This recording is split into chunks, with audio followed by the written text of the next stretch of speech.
Bismillahirrahmanirrahim. Assalamu alaikum grade 4 students. How are you? I hope you're fine. Are you ready for your new English lesson?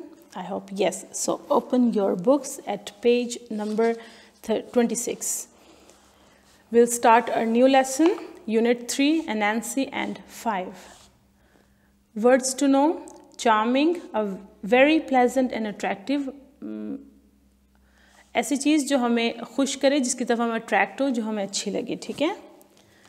Delicacies, small, tasty और rare food, बहुत tasty और बहुत कम मिलने वाला food. Furious, very angry, बहुत गुस्से में. Glum, sad. Scowl, and angry expression. Sad का मतलब दुखी, स्काउल का मतलब एंग्री एक्सप्रेशन मतलब बहुत गुस्सेले चेहरे से किसी को देखना. स्करिंग, moving हरिडली with quick short steps, जल्दी जल्दी चलना.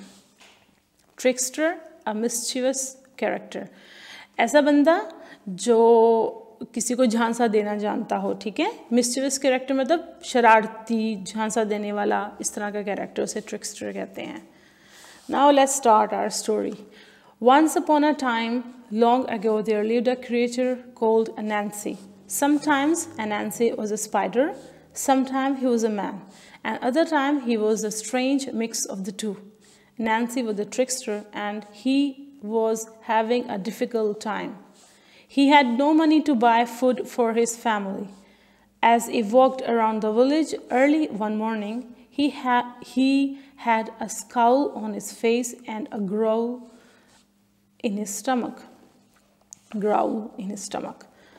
अब नैन्सी के बारे में थोड़ा सा बता रहे हैं. ये कैरेक्टर था, काफ़ी टाइम पहले की बात है, और कभी वो स्पाइडर बन जाता था, कभी वो आदमी यानी कि इंसान बन जाता था, और कभी कभी वो मिक्सचर दोनों का था. आप पिक्चर में देख सकते हैं, you can look it how he used to look, कि वो पिक्चर में देखें हाफ स्पाइडर हाफ मैन है. स्पाइडरमैन की तरह, स्पाइडरमैन तो बिल्कुल चेंज हो जाता है ना, वो स्पाइडर की पावर ले लेता है लेकिन रहता इंसान. लेकिन यहाँ पे तो ये हाफ स्पाइडर हाफ मैन है. और अब वो एक ट्रिक्स्टर था. ट्रिक्स्टर मैंने आपको बताया, ऐसा बंदा जो ट्रिक्स करता हो, दूसरों को चालाकियों से जो है ना परेशान करता हो. और वो डिफ़िकल्ट था, उसका कुछ बुरा वक्त चल रहा था क्योंकि उसके पास पैसे भी नहीं थे खाना खरीदने के लिए, ना अपने लिए ना फैमिली के लिए. तो एक दिन जब वो गांव में सुबह चल रहा था, तो ही हैड अ स्काउल, यानी कि उसके चेहरे पे गुस्सा था, और ग्राउल यानी कि उसकी स्टमक से, जब हमें भूख लगी होती है ना तो हमारी स्टमक अजीब सी आवाज़ें करती है ना, उसे ग्राउलिंग कहते हैं. तो उसकी स्टमक जो थी वो आवाज़ें कर रही थी भूख से, और जो फेस था वो गुस्सेल था. Passing by a neighbours house, Anansi heard something that pleased him. अब जब वो गुजर रहा था तो अपने नेबर्स के घर के पास से जब गुजरा तो उसने कुछ सुना जो उसे बड़ा मज़े का लगा. प्लीज़ मतलब मुतासिर होना, उसको बड़ा मज़े का लगा. देखते हैं क्या लगा उसे मज़े का. The neighbor was an old witch. अब जो उनकी नेबर थी वो क्या थी? ओल्ड विच थी. विच को आपको पता है किसे कहते हैं ना? डायन को. तो जो जादू करती हैं बेसिकली, ठीक है? इसका वर्डली मतलब यही है कि जो लिटरली मतलब यही है कि जो जादू करती हैं. She was an angry and unpleasant witch who became furious whenever anyone said her name. अब वो क्या था? वो बहुत गुस्से में थी, अनप्लेजेंट थी, बिल्कुल भी अच्छे मूड में नहीं थी. क्यों? उसे बहुत फ्यूरियस, बहुत गुस्सा आ जाता था जब भी कोई इसका नाम लेता था. She hated her name. उसके अपना नाम बिल्कुल भी पसंद नहीं था. पता नहीं कैसा नाम था, हमें तो अपना नाम सबको पसंद है ना जो हमारा नाम पुकारते हैं. देखते हैं इस विच का क्या नाम था जो उसे पसंद नहीं आता था. All through her life people had laughed और looked surprise when they heard what her name was. और उसकी सारी ज़िंदगी ऐसी गुजरी, जब उसका नाम लोग सुनते थे तो वो एकदम हैरत होते थे और फिर हंसते थे. तो उसको अपना नाम बिल्कुल भी पसंद नहीं था. Can you guess what her name was? तो अब आप वो हमसे कह रहे हैं ऐसा नाम तो सुनने का दिल करता है ना, ऐसा क्या नाम है जो कि इतना सरप्राइज और हंसी वाला है. तो उसका नाम था, इट वाज अ 5. उसका क्या नाम था? 5 तो नंबर होता है ना. डेफिनेटली जब आपको कोई कहेगा मेरा नाम 5 है तो आप तो हैरानी हो जाओगे ये कैसा नाम है. तो जाहिर सी बात आप हंस भी दोगे. तो इसलिए शायद विच को अपना नाम बिल्कुल भी पसंद नहीं था. Anansi peeked through a gap in the witch's fence. अब पीक्ड मतलब झांकना, थ्रू अ गैप, आप देख सकते हैं वो देखें झांक रहा है। फेंस, ये लकड़ी की जो भाड़ बनी हुई उसे फेंस कहते हैं।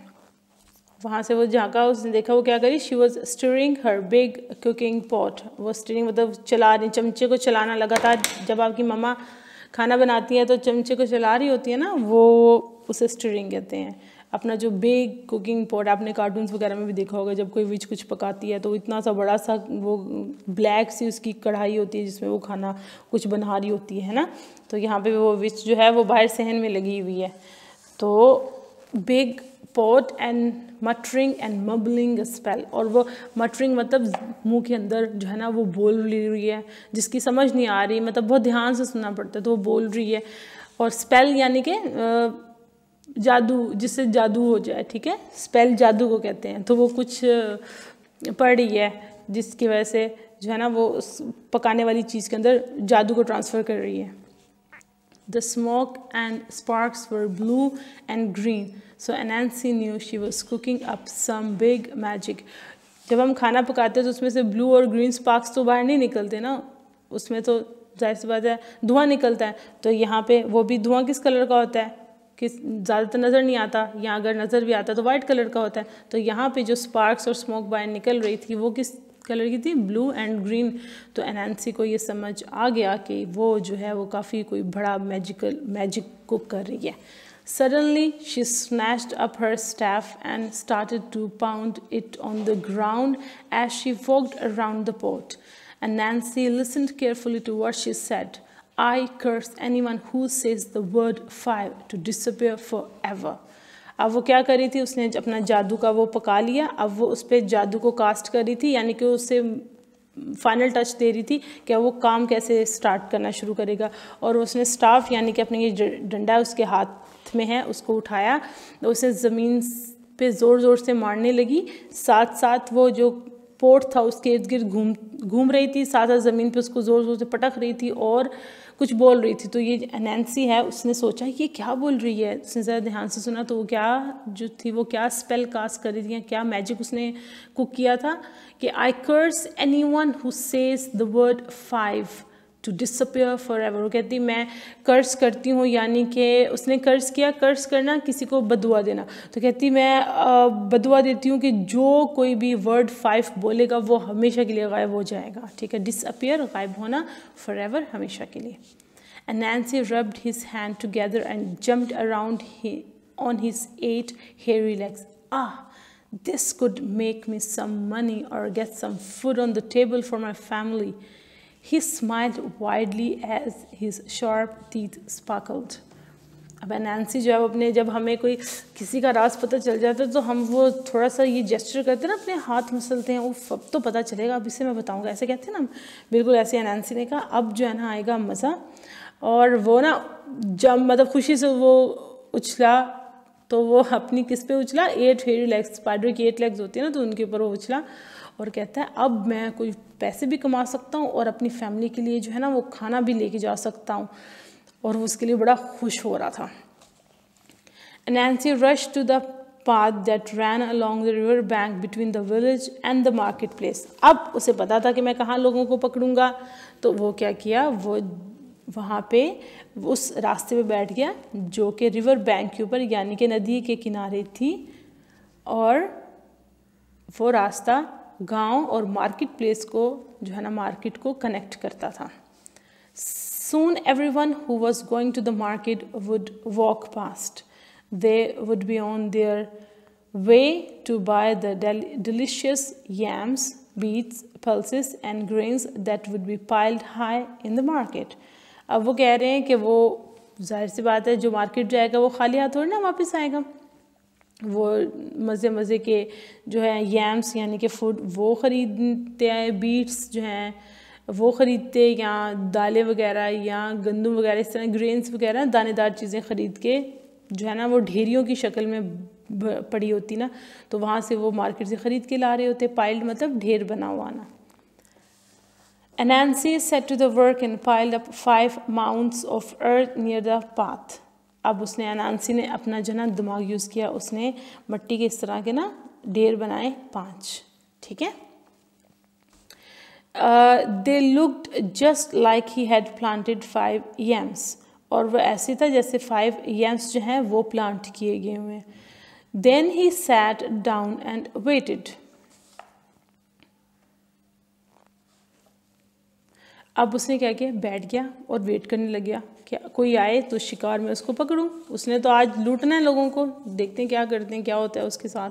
First to come by was a little Miss Rabbit. सबसे पहले कौन आया, Mrs. Rabbit. She carried a basket full of sweet potato pieces and walked slowly because it was heavy. और वहाँ सबसे पहले Mrs. Rabbit गुजरी, उनके हाथ में एक बास्केट थी स्वीट पोटैटोज़ की और उसके पीसेस बने हुए थे और वो आहिस्ता से गुजर रही थी क्योंकि वो काफ़ी भारी थी. And Nancy stepped forward and smiled. That looks like a big weight. Please rest a while and help me. I don't know how to count, so I cannot tell how many yams I have planted. अब Nancy तो अपनी जो है वो तो wait कर रहा था ना, वो तो ट्रिक्स्टर था, तो उसने तो चालाकी करनी थी, तो अब वो वेट कर रहा था. तो बेचारी मिसेस रैबिट जो है वहाँ आ गई, तो उसने क्या किया, आगे जाके बड़े प्यार से स्माइल से कहता है कि ये तो लगता है काफ़ी वज़नी चीज़ें आपने उठाई हुई हैं, आप ना थोड़ी सी यहाँ पे रेस्ट कर ले और हेल्प करें. मैंने ये जो यहाँ पे यम्स जो हैं वो मैंने कितने प्लांट कर दिए मुझे पता ही नहीं चल रहा, तो आप ना मेरी काउंट करने में हेल्प करें. अब वो क्यों काउंट करने में हेल्प करने का कह रहा है, आपको याद है, आपको ये स्पेल याद है जिसने यहाँ पे विच ने कास्ट किया था, उसी का वो शायद फ़ायदा उठाना चाह रहा है, लेकिन किस तरह से देखते हैं. Mrs rabbit was kind so she stopped. She put down her basket and hopped along the row, counting 1, 2, 3, 4, 5. In a flash and a bang, Mrs. Rabbit disappeared. And Nancy gobbled down the whole basket of sweet potatoes in seconds. He licked his lips and sat down again to wait. अब देखें, उसका वो trickster है, उसने तो क्योंकि हमारा जो स्पेल था, हमारे जो विच है, उसने क्या स्पेल किया था कि जो भी वर्ड 5 कहेगा वो हमेशा के लिए गायब हो जाएगा. तो इसने इसलिए 5 yams वहाँ पे ऐसे किया जैसे मैंने यहाँ पे उगाए हुए, और उसने मिसेस रैबिट से कहा कि आप इसे काउंट कर दें, मुझे ना समझ नहीं आ रही मैंने कितने प्लांट किए हैं. तो वो तो बेचारी काउंट करने लगी और जैसे उन्होंने 5 कहा तो वो एकदम से बेचारी गायब होगी और जो उनकी पोटैटो बास्केट थी वो वहीं की वहीं रहेगी. तो ये जो हमारे नैन्सी साहब हैं उन्होंने उसे पकड़ा, उसे मज़े से खाया और फिर जब मज़े से खा लिया तो अब वो दूसरे शिकार का वेट करने लगे कि अब कोई आएगा और कौन फंसेगा. Not long after he